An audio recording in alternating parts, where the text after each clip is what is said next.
kada wani ya je ko mu hilani ko cikin mutanen ku wani ya kai wani ɗatan shi so kan shi fa ko ba hillashe ko wani ya je ya lahi ashe shi ne ko yaron shi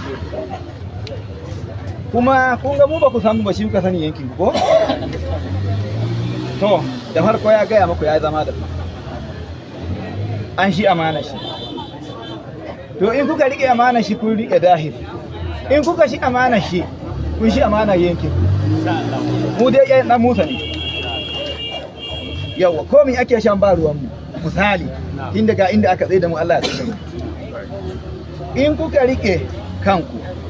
in kuka bata kanku kuma domin ko kuma cikin jama'a mu wani ya je tai yayi wani abu wai don ya bata tsarin nan to wallahi ya kuka da kanci ko bahillashe ko bahaushe kuma mu ma shugabanni waɗanda ke zuwa suna kai mana suka ga ɗiyanmu ga ƙanninmu da magana da muka faɗa da wanda ba mu faɗa ba ko bahillashe ko bahaushe to idan muka kama wannan da maganan nan shi ma ya kuka da kanshi annamiman shi bai da kyau annamiman shi bai da kyau wannan da ka gani shi ya kai mu wanga abu wanga da ka gani shi ya kai mu wannan abu mutum bai sani ba kawai ajiya shi da ƙarya hasada a hada shi da abu kana shan baka san abun da aka yi ba don wani a'a yayi kauri shan ka je kai da shi shan ko ko a'a su wani su ake magana da su